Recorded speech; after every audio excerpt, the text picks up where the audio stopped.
હિંગ પણ તપાવવા મૂકી દીધી છે. અમે તૈયાર હિંગ નથી લેતા, આ રીતે ગાંગડા લે છે. હવે પછી આને આગળની પ્રોસેસ બી અમે તમને બતાવશું. આવી રીતની છે, જોઈ શકો. તમે કેવી લ્યો છો? આમાં 2 કલર આવે છે, એક ઓરેન્જ અને બ્લેક. અમે ઓરેન્જ લીધી છે. ઘણા બ્લેકે દેતા હોય. તમે કઈ લ્યો છો એ જરૂરથી કમેન્ટ કરજો. જો અત્યારે તપી રહી છે. 2 દિવસ તપાવી છે, કાલે બી તપાવી હતી, આજે બી મૂકી છે. તડકો સારો છે એટલે તપી જશે.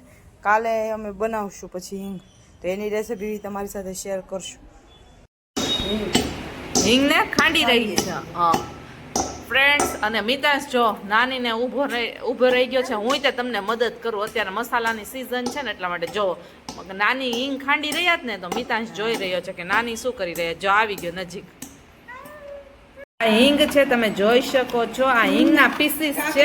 મમ્મી લઈ આવ્યા. બહાર પણ હિંગનો તૈયાર રેડીમેડ પાવડર મળે છે, પણ એ મમ્મીને પસંદ નથી, કારણ કે એમાં ભેળસેળ હોય છે અને એમાં રાઈસ ફ્લોર નાખેલો છે, એટલે ચોખાનો લોટ લાગેલો છે. એટલે મમ્મી ઘરે જ તે હોમમેડ હિંગ બનાવે છે. તો આવી રીતના પીસીસ આવે એ મમ્મી લઈ આવી છે. આમાં હિંગમાં છે ને 2 પ્રકારની હિંગ આવે, એક યલો હિંગ આવે અને એક બ્લેક હિંગ આવે, બરાબર છે. તો મમ્મીએ યલો હિંગ લીધી છે, એટલે કે પીળી હિંગ અને કાળી હિંગ. તો મમ્મીએ પીળી હિંગ લીધી છે. હવે ઘરે જ અમે હિંગ બનાવીએ છીએ. તો મમ્મી અત્યારના છે ને ખાંડી રહી છે, આવી રીતના દસ્તાથી ખાંડવાની. તમે જોઈ શકો છો, મમ્મી જ ખાંડી રહ્યા છે. મમ્મી મસાલામાં એક્સપર્ટ છે. બધા મસાલા અમે ઘરે જ બનાવીએ.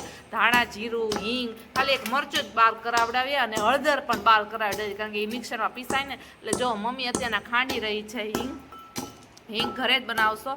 ત્યારબાદ જો આ હિંગ ખંડાઈ જાય ને, ત્યારબાદ છે ને આવો એનો પાવડર બની જાય છે. આ પાવડર બની જાય એટલે રેડી નથી થઈ જતું, અધકચરું થઈ ગયું. ત્યારબાદ મમ્મી શું કરવાનું આપણે? ત્યારબાદ મિક્સરમાં પીસી દેવાની, એટલે અસલ બાર જેવી થાય હિંગ.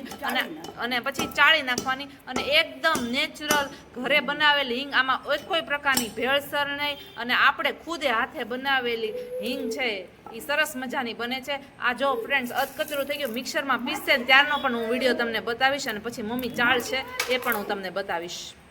મમ્મીએ છે ને હિંગ ખાંડી હતી, મેં તમને બતાવ્યું હતું વિડીયોમાં. ત્યારબાદ મમ્મીએ છે ને અત્યારના મિક્સરમાં પીસી અને આવી થઈ ગઈ. તમે જોઈ શકો છો, મિક્સરમાં પીસી નાખે ને એટલે પાવડર જેવી થઈ જાય, ઘરની હોમમેડ હિંગ. ત્યારબાદ હવે મમ્મી છે ને આ ચારણો છે અને એમાંથી ચાળશે. આ ગરમ હોય, જોઈ શકો છો. આવી રીતના ઘરની હોમમેડ હિંગ, નો ભેળસેળ, નો રાઈસ ફ્લોર, એક કોઈ પ્રકારની ઘરની શુદ્ધ હિંગ છે. આપણે ઘરે જ બનાવીએ છીએ. બહાર પેકેટ પણ મળે છે, પણ મમ્મીને પસંદ નથી. મમ્મીને એમ થાય કે હું ઘરની બનાવું તો વધારે સારું, ઘરમાં વધારે મહેનત પહોંચે, પણ ઘરની શુદ્ધ મળે ફ્રેન્ડ્સ. ત્યારબાદ છે ને ચાળી નાખવાની આપણે.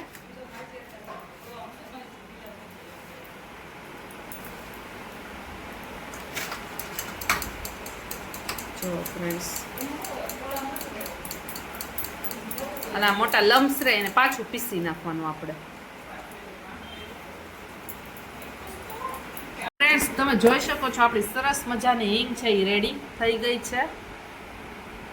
મમ્મીએ ઘરે હોમમેડ હિંગ કરી નાખી છે. જો ફ્રેન્ડ, સરસ મજાનો પાવડર થઈ ગયો છે. ઘરની શુદ્ધ હિંગ છે.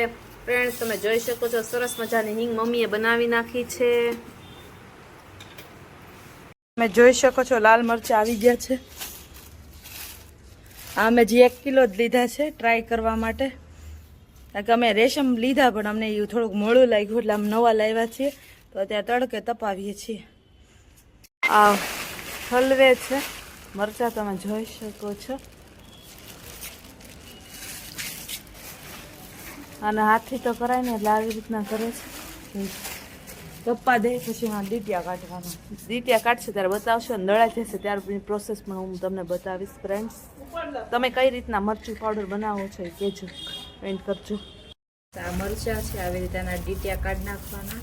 એ બેન ન મળ્યા એટલે પછી આવી રીતે આપણે કાઢવા પડ્યા. નહીં તો એક બેન છે ને બેઠા હોય કાઢી જ દે, પણ આજે બેન નહોતા આવ્યા એટલે આવી રીતે કાઢી ને આમાં નાખી દેવાના. અને પછી દળાવા લઈ જવાના. આટલાના જો કાઢીને એ બેન ત્યાં હોય તો ઘંટી આગળ, પણ આજે નહોતા એ બેન, એટલે આપણે આજે થોડા આમે કિલો હતા એટલે આપણે કાઢી કે વધારે હોય તો આપણે ન કાઢી શકીએ, એ બેનને જ કહેવું પડે. આવી રીતે જો સારું હોય ને તો નહીં કાઢવાનું. આ સારું છે જો, આ કાંઈ ડીટ્યું નથી. હવે ધીરેથી કાઢી નાખવાનું. મરચાંનું કામ છે એટલે તમારે બહુ કેરફુલ રહેવાનું. પછી આ કરી તમારે કાં તો નાહી લેવાનું, કાં તો વાસણ કપડાં ધોતા હોય તો એ કરી લેવાનું, કાં તો છે ને કાંઈ ન કામ કરતા હોય ને તો તમારે હાથે શેમ્પૂથી ધોઈ નાખવા. શેમ્પૂ મીન્સ કે લિક્વિડથી, જે સારું કંપનીનું હોય તો તમારા હાથ બળવાની શક્યતા ઓછી વધે. એ લોકોને તો હેબિટ હોય, આપણને હેબિટ ન હોય. અમે તો મોણે દેવડાવી દઈએ છીએ અને આ કરાવી લઈએ છીએ, પણ હમણાં માણસોની અછત છે એટલે.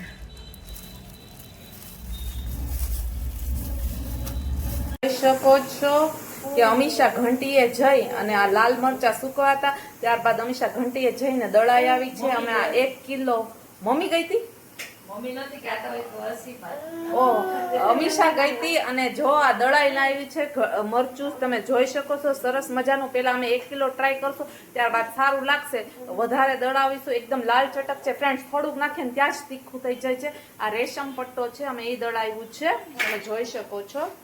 ડબલ પટ્ટો આવે છે આ અમીષા જાય છે મરચા દળાવવા. અમે મરચું લીધું છે, આ 6 કિલો 6 કિલો જેટલું મરચું લીધું છે, તડકામાં સૂકવી નાખ્યું છે. હવે અત્યારના દળાવવા માટે જાય છે. દળીને આવશે પછી આપણે બતાવશું. જો આવો કોથળો લઈને જાય છે અમીષાનું. અમીષા કામ કરે છે. દળીને આવે ને ત્યારે હું તમને બતાવીશ ફ્રેન્ડ્સ. હાલો આવજો, જય શ્રી કૃષ્ણ.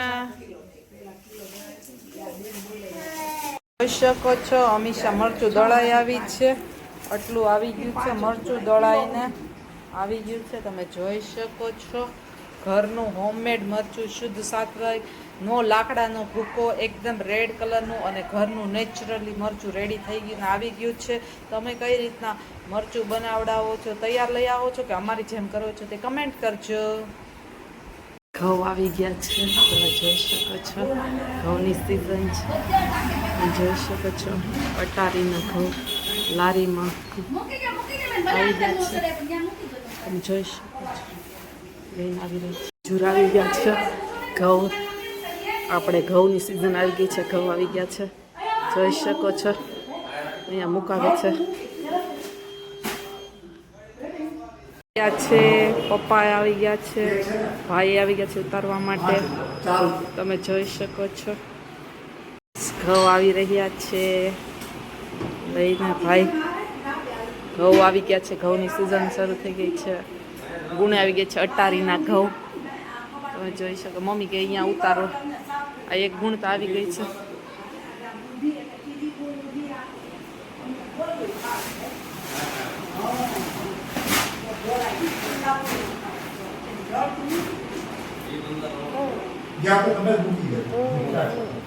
અટીરાના ઘઉં આવી ગયા છે, તમે જોઈ શકો છો.